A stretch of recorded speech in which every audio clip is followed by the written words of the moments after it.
Good morning सभी विद्यार्थियों को। नमस्ते सभी बच्चों। आशा कर रहा हूँ कि घर बैठकर तैयारी कर रहे हैं। अब जल्दी ही स्कूलों के खुलने का समय भी आएगा। काफ़ी समय चला गया है, फिर भी समय बचा है। अब हमें धीरे धीरे अध्ययन करना है। कोरोना को एक बीमारी के रूप में सावधानी बरतते हुए हमें हमारी पढ़ाई को शुरू कर देना है। कहीं कोरोना काल या कोरोना का नाम लेकर घर बैठकर तैयारी बंद कर दें तो आपका भविष्य रुक जाएगा, क्योंकि भविष्य भी चलता रहेगा और कोरोना भी चलता रहेगा। इसलिए हमें वर्तमान के समय में या वर्तमान परिस्थितियाँ यही है कि हमें सावधानी बरतते हुए घर पर रहकर अध्ययन करना है। ठीक है, तो इससे पहले बेटे अपन ने पढ़ा एंडोस्पर्म। इससे पहले अपन किसकी चर्चा कर चुके थे? एंडोस्पर्म की चर्चा कर चुके थे। भ्रूण कोश का निर्माण, भ्रूण कोश किस प्रकार निर्माण होता है, कितने प्रकार का होता है। हमने कहा था भ्रूण कोश 3 प्रकार का होता है: कोशिकीय भ्रूण कोश, केंद्रकीय भ्रूण कोश और हेलोबियल भ्रूण कोश। हेलोबियल भ्रूण कोश मिश्रित प्रकार का भ्रूण कोश है, दोनों प्रकार का होता है। जो केंद्रीय प्रकार का भी होता है और कोशिकीय प्रकार का भी होता है। इसकी चर्चा अपन पहले वीडियो में कर चुके हैं। उसमें थोड़ा सा रह गया था, यानी कि हेलोबियल भ्रूण कोश। हेलोबियल भ्रूण कोश क्या होता है बेटे? कोशिकीय और केंद्रकीय दोनों प्रकार का होता है। इसमें क्या होता है कि एक यानी कि जो बीजांड द्वार और निभाग, बीजांड द्वार की ओर जब प्राथमिक जो केंद्रक भ्रूण कोश केंद्रक होता है, उसके विभाजन के पश्चात विभाजन होता है, तो केंद्रक विभाजन के साथ साथ कोशिका भित्ति का निर्माण भी होता जाता है। जबकि निभाग की ओर, जबकि मैं क्या बोल रहा हूँ, निभाग की ओर केवल मुक्त केंद्र का निर्माण होता है। इसलिए हेलोबियल मिश्रित प्रकार का भ्रूण कोश है, जिसमें दोनों कोशिकीय भी होते हैं और केंद्रकीय भी होते हैं। आज का जो हमारा टॉपिक है वह है भ्रूण का परिवर्तन। तो आज का टॉपिक क्या है बेटा? आज का हमारा जो टॉपिक है वह है भ्रूण का परिवर्तन। भ्रूण का परिवर्तन आज का हमारा टॉपिक है भ्रूण का डेवलपमेंट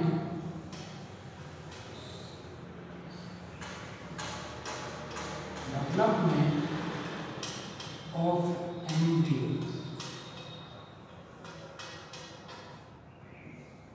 आज का हमारा टॉपिक है बेटे भ्रूण का परिवर्तन। ये इस लेसन का लास्ट पॉइंट है। इसके बाद में 2 छोटे छोटे पॉइंट हैं, उनकी चर्चा करेंगे। विस्तृत अध्ययन उनके बारे में पढ़ने कक्षा 11 में पढ़े थे। पहले अपन पढ़ेंगे भ्रूण का परिवर्तन। देखिए, भ्रूण का परिवर्तन का अर्थ होता है भ्रूण का निर्माण। भ्रूण का परिवर्तन का क्या मतलब होता है बेटे? भ्रूण का निर्माण। हमने पढ़ा कि निषेचन पढ़ा जब अपने निषेचन पढ़ा, और निषेचन में हमने कहा कि 2 नर, क्या बेटे? 2 नर में से एक नर, 2 नर में से एक नर किसके साथ जुड़ रहा है? अंड कोशिका के साथ। किसके साथ संलग्न हो रहा है? अंड कोशिका के साथ संलग्न है। 2 नर युग्मक में से एक नर युग्मक का संलग्न किसके साथ हुआ? अंड कोशिका से। और क्या बन गया? युग्मनज बन गया। क्या बन गया बेटे? युग्मनज। किसका निर्माण हो गया? युग्मनज का निर्माण हो जाएगा। यह युग्मनज परिवर्तन इस युग्मनज से परिवर्तन होता है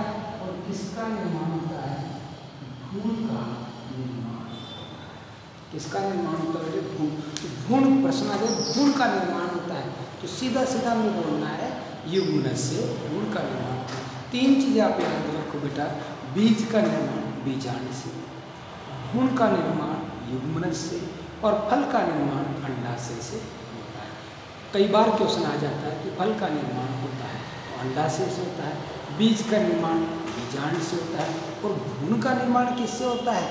युग्मनज से होता है, जो द्विगुणित होता है। और युग्मनज कैसे बना वो अपन ने निषेचन में चर्चा कर चुके थे। अगर ये नहीं समझ में आया तो एक बार इससे पीछे वाला वीडियो देखें, आपको समझ में आ जाएगा। तो यहाँ पर ये बेटे भ्रूण का निर्माण किससे होता है? युग्मनज से होता है। अब देखिए भ्रूण का निर्माण कैसे होता है? बहुत ही मोस्ट पॉइंट है, बहुत ही मोस्ट पॉइंट है, ये बहुत ही मोस्ट पॉइंट है और बोर्ड एग्जाम की दृष्टि से मोस्ट है। कई बार बोर्ड एग्जाम का क्वेश्चन बड़ा क्वेश्चन आ जाता है, जो मेजर क्वेश्चन आता है वो आता है कि क्या आता है कि भ्रूण के निर्माण को समझाइए, द्विबीजपत्री पादपों में भ्रूण के निर्माण को समझाइए। तो भ्रूण का निर्माण पहले बात तो मैंने कहा कि युग्मनज से भ्रूण का निर्माण होता है। इसका अध्ययन देखो आवृतबीजी पादपों में जो भ्रूण का अध्ययन था वो कैप्सेला वर्षा जो पादप है, कैप्सेला जो एल्गी का जो पौधा है उसमें इसका अध्ययन किया गया और 1840 में हैंस्टीन ने कैप्सूल नामक पादप में इसका अध्ययन किया था, भ्रूण के निर्माण की प्रक्रिया का अध्ययन किया था। फिर समझिए मेरे भ्रूण का अध्ययन किसने किया था? भ्रूण का अध्ययन हैंस्टीन ने 1940 में कैप्सेला जो वर्षा पेस्टोरिस पूरा नाम है, कैप्सेला वर्षा पेस्टोरिस में किसका अध्ययन किया था? भ्रूण का परिवर्तन का अध्ययन किया गया था। किसने किया था? हैंस्टीन ने। कब किया था?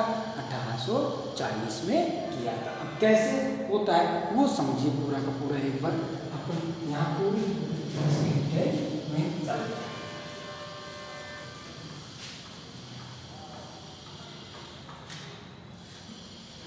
अब युग्मनज क्या करता है? यहाँ देखिए थोड़ी देर देखिए कि ये युग्मनज है, ये क्या है? ये क्या है? युग्मनज है। यह युग्मनज क्या कर रहा है? भ्रूण कोश से पोषण प्राप्त करता है। यह युग्मनज भ्रूण कोश से क्या ले रहा है? पोषण ले रहा है। और कोई भी पोषण प्राप्त करता है तो इसके क्या होगी? वृद्धि होती है। क्या होती है? इसकी युग्मनज की वृद्धि होती है। वृद्धि हो जाने के साथ साथ में ये अपने चारों ओर एक पतले आवरण का निर्माण, चारों ओर एक पतला आवरण निर्मित कर लेता है। इसलिए क्या कहा मैंने? युग्मनज भ्रूण कोश से पोषण प्राप्त करके वृद्धि करता है और साथ ही में अपने चारों ओर एक पतली परत का निर्माण कर लेते हैं। अब इस भित्तियुक्त या परतयुक्त युग्मनज, अब ये युग्मनज कैसा हो गया? एक परतयुक्त हो गया, उसे अपन निषिक्तांड कहते हैं।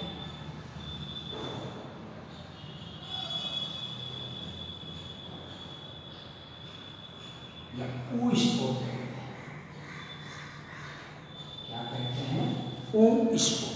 ऊस्पोर कैसे कहते हैं?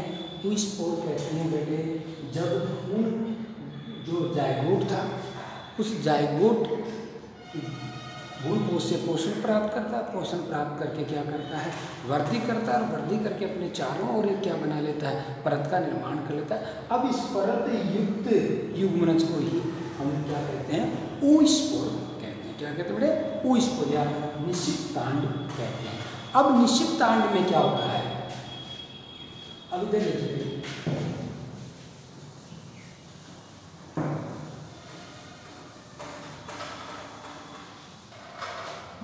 अब क्या होता है, ये अपन ने कहा क्या है, परतयुक्त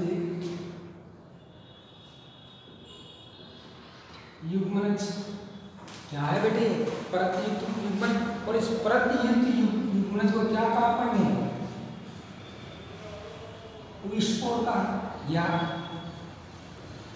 निश्चितांड, या क्या कहा, निश्चितांड। अब इस युग्मनज में क्या होता है, विभाजन होता है। इसमें क्या होता है, विभाजन होता है। कौन सा विभाजन होता है, अनुप्रस्थ विभाजन होता है।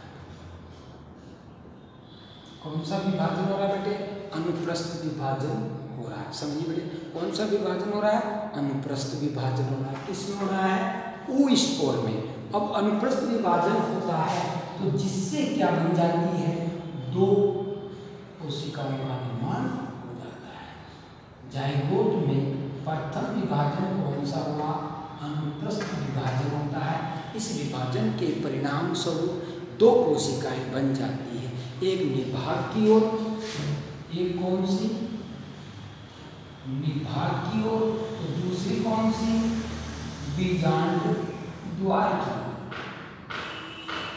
फिर समझिए, युग्मनज था, युग्मनज में क्या हुआ, अनुप्रस्थ विभाजन हुआ। अनुप्रस्थ विभाजन के परिणाम से कितनी कोशिकाएं बनी बेटे, दो कोशिकाएं बन गई। कौन कौन सी, एक विभाग की ओर और एक बीजांड द्वार की ओर। जो बीजांड द्वार की ओर बनती है उसे हम कहते हैं आधारी कोशिका। कौन सी कोशिका कहते हैं, आधारी कोशिका, या इसी को हम कहते हैं निलंबक कोशिका।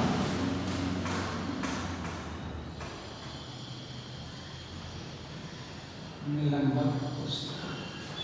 बीजांड द्वार की ओर कौन सी कोशिका का निर्माण हुआ, आधारीय या निलंबक कोशिका। दूसरी कोशिका कौन किधर की ओर बनी, निभाग की ओर। इसे हम कहते हैं शीर्ष कोशिका। शीर्ष कोशिका या भूमि कोशिका।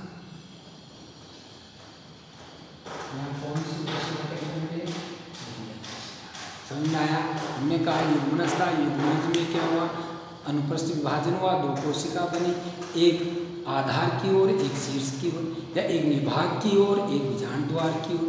जो एक कोशिका को अपने आधारी कोशिका कहा, एक किसकी ओर होती है, बीजांड द्वार की ओर होती है। दूसरी कोशिका शीर्ष कोशिका या कौन सी कोशिका, भूमि कोशिका, जो किधर की ओर होती है, निभाग की ओर होती है। इस प्रकार प्रथम अनुप्रस्थ विभाजन से दो कोशिका प्राप्त हो जाती है।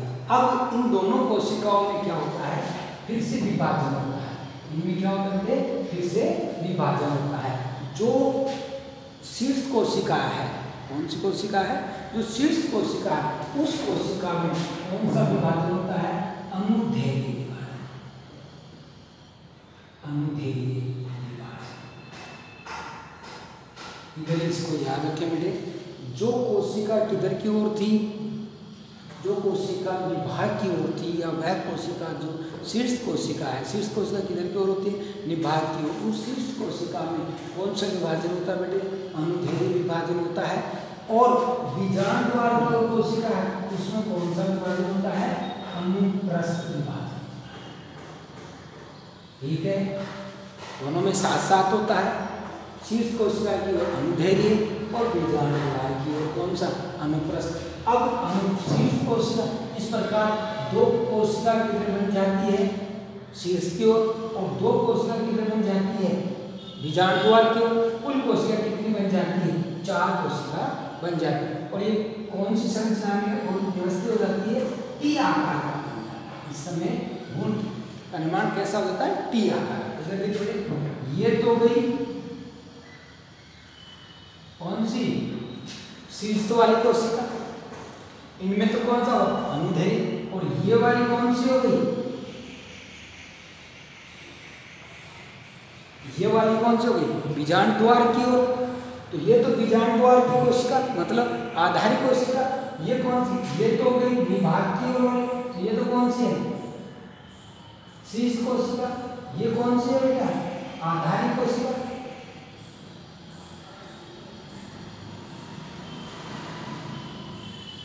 ये कौन सी?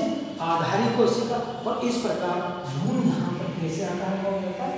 टी आकार का हो जाता है। फिर समझिए बेटे, इसको थोड़ा सा गौर से समझना है बेटे, थोड़ा सा टिपिकली है लेकिन कुछ नहीं है, थोड़ा सा समझ में आ जाएगा। बस बेसिक एक दो बार इसको सुनेंगे आपको समझ में आ जाएगा। एक दो बार इसका चित्र बनाएंगे। युग्मनज था, युग्मनज क्या किया? भ्रूणपोष से पोषण प्राप्त किया, बड़ा हो गया, चारों ओर एक भित्ति का निर्माण कर लेता है, परत का निर्माण कर लेता है। परत युग्मनज को अपन ने क्या कहा? ऊष्पोर का। ऊष्पोर में क्या होता है? विभाजन होता है। कौन सा होता है? अनुप्रस्थ विभाजन होता है। इस अनुप्रस्थ विभाजन से एक शीर्ष कोशिका बनती है, आधारी कोशिका बनती है। शीर्ष कोशिका निभाग की ओर बनती है, आधारी कोशिका किधर की ओर बनती है? बीजांड द्वार की ओर। शीर्ष कोशिका में पुनः अनुदैर्घ्य विभाजन होता है, आधारी कोशिका में भी कौन सा? अनुप्रस्थ विभाजन होता है, जिससे भ्रूण कैसा हो जाता है? टी आकार का हो जाता है। यहाँ तक समझ में आ गया? अब आगे चलते हैं। अब बेटे जो शीर्ष कोशिका है, उस शीर्ष कोशिका में पुनः कौन सा विभाजन होता है? अनुदैर्घ्य विभाजन। कौन सा विभाजन होता है? अनुदैर्घ्य। और इसमें बार बार कौन सा विभाजन होता है? अनुप्रस्थ विभाजन। अब यहाँ पर समझिए, ये टी आकार का हो गया। ये वाली कोशिका कौन सा विभाजन कर रही है? अनुदैर्घ्य विभाजन। तो ये वाली कोशिका कौन सा विभाजन कर रही है? अनुप्रस्थ विभाजन। ये बार हो रहा है, ये भी विभाजन चल रहा है।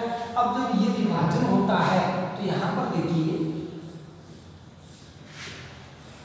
अब यहाँ पर देखिए, इससे 2 से तो कितनी बन गई? 4। तो ये शीर्ष कोशिका का कितनी हो गई? 4 हो गई। ये 4 तो कौन सी हो गई? शीर्ष कोशिका। ये 4 तो कौन सी हो गई? शीर्ष कोशिका। और इसमें बार बार विभाजन हो रहा है।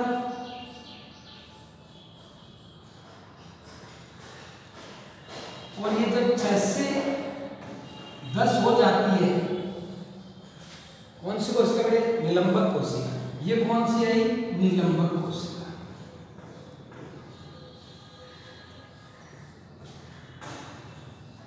ठीक है। अब इसकी अंतिम वाली कोशिका क्या करती है? आकार में बड़ी हो जाती है, फूल जाती है। किसकी?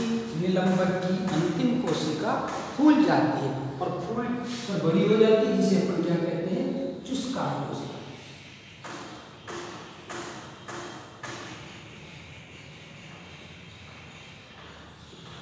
कौन सी कोशिका कहते हैं बेटे? चुस्कान कोशिका कहते हैं। फिर समझिए, ये टी आकार का हुआ। शीर्ष कोशिका में अनुदैर्घ्य विभाजन हुआ और आधारी कोशिका में बार बार अनुप्रस्थ विभाजन हुआ, लगातार विभाजन हो जाता है। जब इसे 6 से 10 कोशिकाएं बन जाती हैं तो इसकी जो अंतिम वाली कोशिका है वो क्या हो जाती है? फूल जाती है, बड़ी हो जाती है और उसको अपन क्या कहते हैं? चुस्कान। और ये अवस्था क्या है? ऊपर वाला भाग क्या कहलाता है?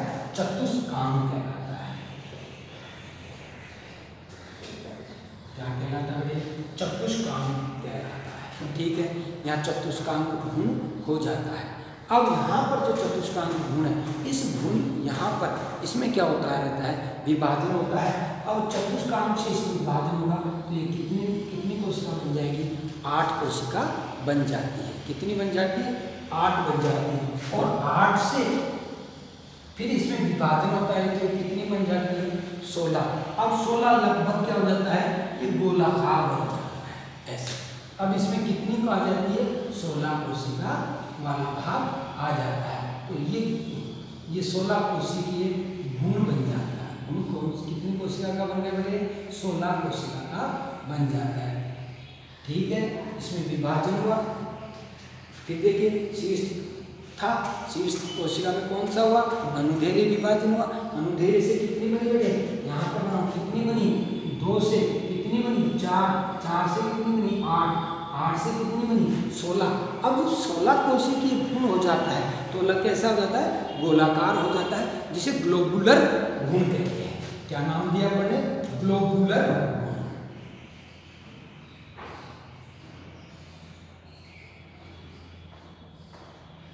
कौन सा भ्रूण बन गया? ग्लोबुलर भ्रूण बन जाता है। ग्लोबुलर भ्रूण का मतलब ये भ्रूण गोलाकार आकार का हो जाता है। अब ये वाला भाग तो अंतिम वाला भाग है। अब इसके निलंबन की जो भ्रूण के समीप वाली कोशिका है, भ्रूणी कोशिकाओं के जो समीप कोशिका है, निलंबन की जो भ्रूण है, भ्रूण हो गया, इसके जो समीप वाली कोशिका है, उन कोशिका को क्या कहते हैं? हाइपोडर्मल सेल कहते हैं। कौन सी कोशिका कहते हैं बेटे? हाइपोडर्मल कोशिका कहते हैं। यह कोशिका आगे चल करके जो मूलांकुर का अंतिम भाग है, मूल ग्रोथ का निर्माण करती है। किसका निर्माण करती है बेटे? मूलांकुर का अंतिम भाग जो मूल ग्रोथ होता है, जिसकी कक्षा 11 में अपन अध्ययन किया था, जो कि घर्षण से बचाता है जड़ को, उस मूल ग्रोथ का निर्माण किसकी? निलंबन की जो भ्रूण कोशिका के समीप वाली, ये भ्रूण कोशिका की जो समीप वाली कोशिका है, ये कोशिकाएं और कैसी होती है? हाइपोडर्मल होती है, जो कि मूलांकुर के मूल ग्रोथ का निर्माण करती है। अब यहाँ पर भ्रूण कैसा हो गया? गोलाकार हो गया। इस गोलाकार भ्रूण को अपने क्या नाम दिया? ग्लोबुलर भ्रूण। अब इसमें तीव्र गति से, अब इसमें क्या होता है बेटे? तीव्र गति से, यहाँ से मैं यहाँ ले रहा हूँ, अब इसमें तीव्र गति से क्या होता है? विभाजन होता है, और विभाजनों के परिणाम स्वरूप ये भ्रूण कैसे हो जाता है? हार्ट शेप हो जाता है। भ्रूण की आकृति कैसी हो जाती है? भ्रूण की आकृति हृदय के आकार की हो जाती है। यहाँ पर अगर अपन चित्र देखें तो ये भ्रूण कैसा हो जाता है? ऐसा हृदय के आकार का।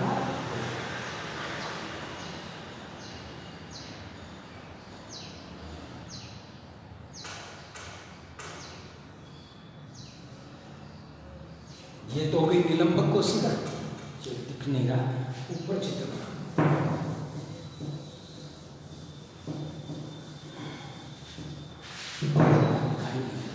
ऊपर देखो ये वाला भाग देखो, अब अपन ने कहा कि गोलाकार हो गया, और इसमें लगातार क्या होता रहता है? विभाजन होता रहता है। इस विभाजन के परिणाम से भ्रूण क्या हो जाता है?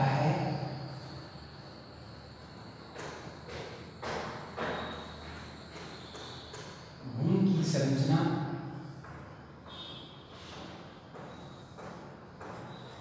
ये भ्रूण की संरचना कैसी हो जाती है बेटे? हृदय के आकार की हो जाती है। किसके आकार की हो जाती है? हृदय के आकार की हो जाती है। अब हृदय के आकार के लिए इस हृदय के जो दोनों लोब हैं, ये किसका निर्माण करते हैं? बीज पत्र का निर्माण करते हैं। किसका निर्माण करते हैं बेटे? बीज पत्र का निर्माण करते हैं। और इसके बीज की खांच भाग से किसका निर्माण होता है? प्रांकुर का निर्माण होता है। खांच की शीर्ष पर तो किसका निर्माण हुआ? प्रांकुर का। पार्श्व में क्या बने? बीज पत्र बनते। तो द्विबीजपत्री पादपों में प्रांकुर शीर्ष पर होता है, जबकि एक बीजपत्री पादपों में प्रांकुर पार्श्व होता है। और अंत में इससे क्या बन जाता है? परिपक्व भ्रूण बन जाता है। अंत में इससे क्या बन जाता है बेटे? परिपक्व भ्रूण बन जाता है। तो इस प्रकार भ्रूण का निर्माण होता है। एक बार पुनः सुनिए, गौर से सुनिए बेटे। युग्मनज था, युग्मनज में अनुप्रस्थ विभाजन हुआ। अनुप्रस्थ विभाजन के परिणाम स्वरूप दो कोशिका बनी। एक कोशिका को आधारिक कोशिका कहा, दूसरी कोशिका को शीर्ष कोशिका कहा। शीर्ष कोशिका विभाग की ओर होती है, आधारिक कोशिका बीजांड द्वार की ओर होती है। शीर्ष कोशिका में और आधारिक कोशिकाओं में दोनों में विभाजन साथ साथ होता है। शीर्ष कोशिका में अनुदैर्घ्य विभाजन हुआ, आधारिक कोशिका में अनुप्रस्थ विभाजन हुआ, जिससे 4 कोशिकाएं बन गई। चारों कोशिकाएं टी आकार में व्यवस्थित हो जाती है। अब इसमें पुनः विभाजन होता है।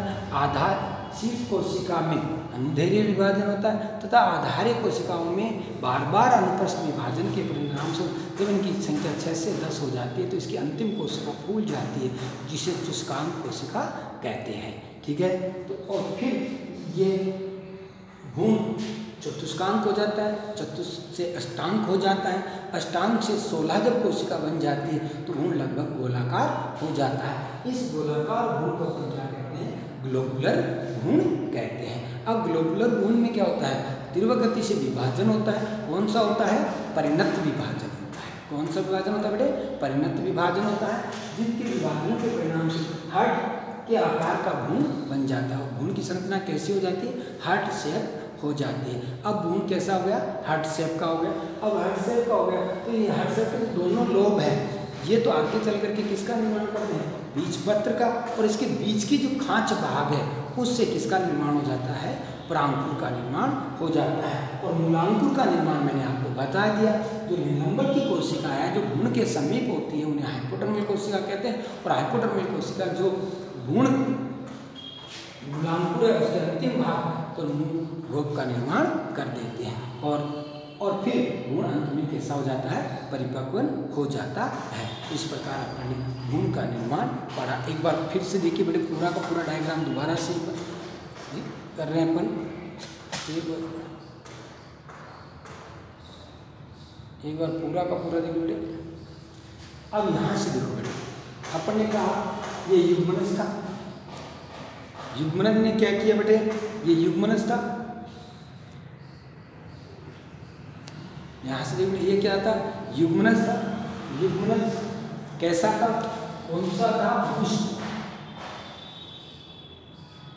ऐसा था उस्पोर। उस्पोर का मतलब निषिक्तांड, इसके चारों ओर भित्ति थी। इसमें क्या हुआ, अनुप्रस्थ विभाजन हुआ। इस विभाजन से कितनी कोशिका बनी, दो।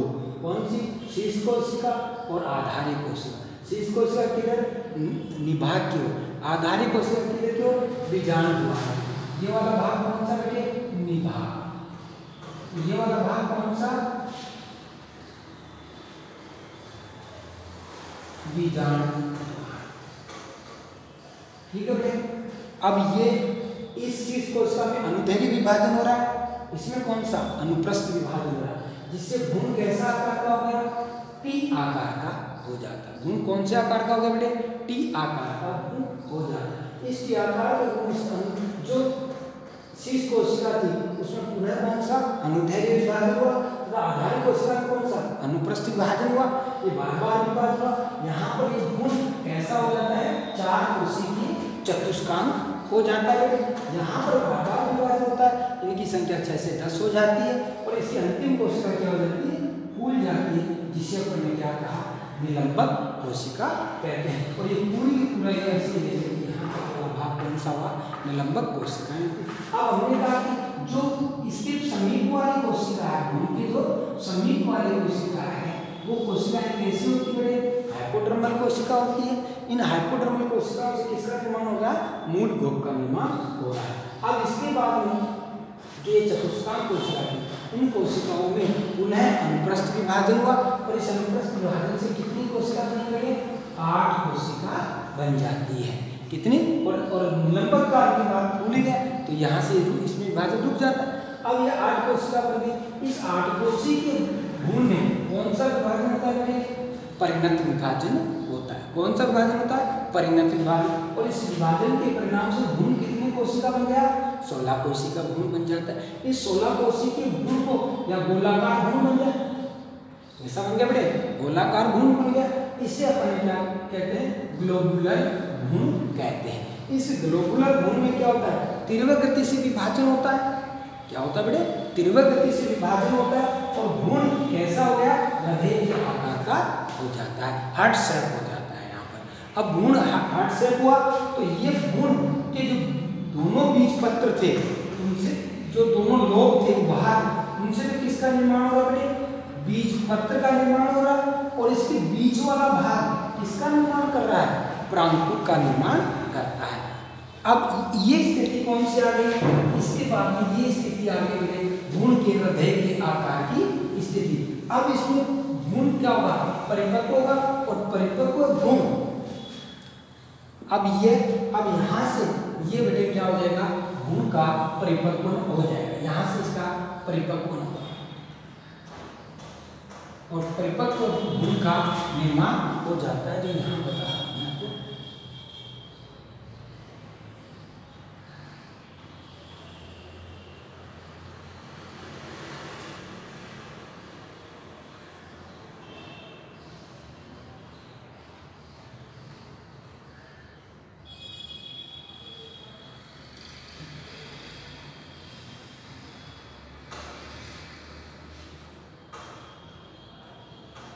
ये तो बन गया मूल गोल। ये तो क्या बन गया बेटे? मूल गोल। यहां पर ये वाला भाग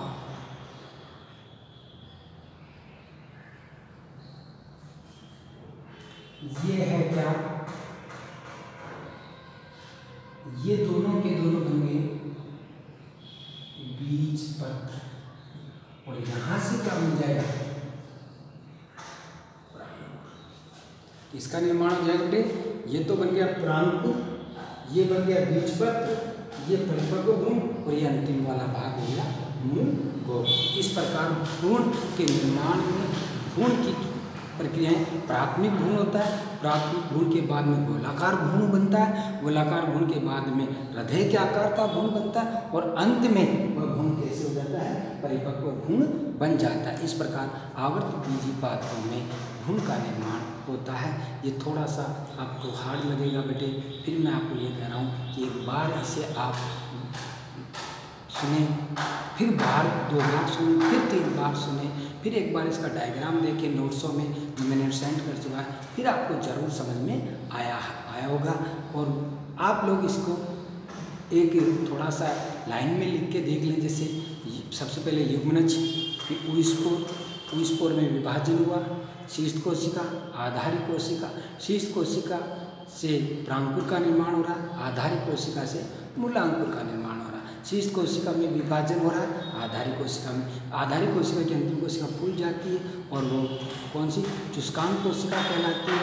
फिर भ्रूण 4 कोशिकीय चतुष्कांक, 8 कोशिकीय अष्टांग, परिणत विभाजन के बाद में ये इसमें 16 कोशिकीय बन जाता है, जो गोलाकार भ्रूण होता है, जिसे ग्लोबुलर भ्रूण कहते हैं। इस ग्लोबुलर भ्रूण में फिर क्या होता है बेटे? ग्लोबुलर भ्रूण में तीव्र गति से विभाजन होता है, जिसके कारण भ्रूण कैसा? हार्ट शेप हो जाता है। हार्ट शेप के जो दोनों लोब होते हैं वो बीज पत्र का निर्माण करते हैं, और बीज के भाग से प्रांकुर का निर्माण हो जाता है, और अंत में परिपक्व भ्रूण का निर्माण हो जाता है। ये तो अपने भ्रूण। अब आपको अगर भ्रूण बीजों, प्रत्येक बीज में क्या पाया जाता है? भ्रूण पाया जाता है। तो भ्रूण की चर्चा हो गई है। एक बीजपत्री पादपों में जो भ्रूण होता है वो पार्श्वी होता है, और द्विबीजपत्री पादपों में भ्रूण क्या होता है? शीर्ष होता है। तो इसलिए आप इसे बार बार देखें। नहीं समझ में आया मेरे से संपर्क करें, जरूर समझ में आएगा बेटे। हमारी बायोलॉजी के कंसेप्ट को क्लियर करते जाइए। बायोलॉजी बहुत सरल है, बायोलॉजी में कहीं भी दिक्कत नहीं आएगी।